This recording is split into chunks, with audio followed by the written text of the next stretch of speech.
That's right, guys. The good news is that the flooding has gone down substantially this afternoon here in South Haven. But you see behind me, these HESCO barriers were brought in last week, as we reported, and they have done their job over the past 48 hours in their first challenge. Only a little bit of water getting up to this point.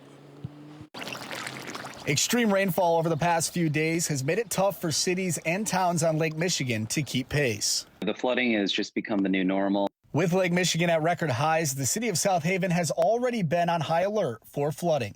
Honestly, this year, there'll be a lot of concern. Every time an event happens like this and I see the weather, I'm worried. Last week, the city prepared for an event like this rainfall, bringing in these HESCO barriers to line the beach, each filled with a cubic yard of sand. We have 500 to 600 feet, lineal feet of HESCO barriers that have been erected along that beach.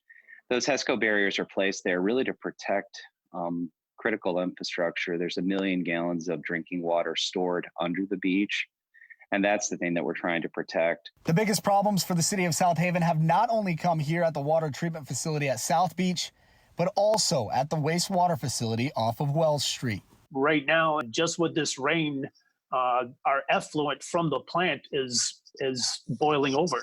And the good thing is we already planned for this. We purchased pumps. In the coming days, Hunter says he and the city staff are working hard to make sure it doesn't become a bigger problem. For example, if we have to do a sanitary sewer overflow, that affects our beaches. So now you have no contact orders.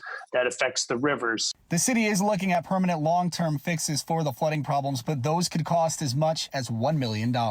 Long-term would be raising the elevations of the roadways going in, taking the pumps that we have and making quick disconnects onto a couple of portions of the plant, so we could minimize and actually clean it up, running a storm sewer line through there. Hunter says the public is at no risk right now, and he doesn't expect that to change, but he knows he will have to watch this summer very closely. I can't say it's not a concern.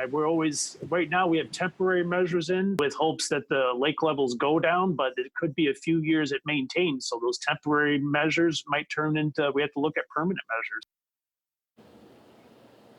And again, the good news is out here that the flooding has gone down substantially. We had rain on and off a little bit earlier today, but that has since stopped. These barriers doing a great job. The docks over here are covered in water for the most part. On the North Beach, they have closed that marina for the entire summer. They have yet to do so in the other 3 marinas in South Haven. Hopefully that doesn't happen, but if they do, eventually we will keep you posted. Reporting live from South Haven, Zach Herrick, Fox 17 News.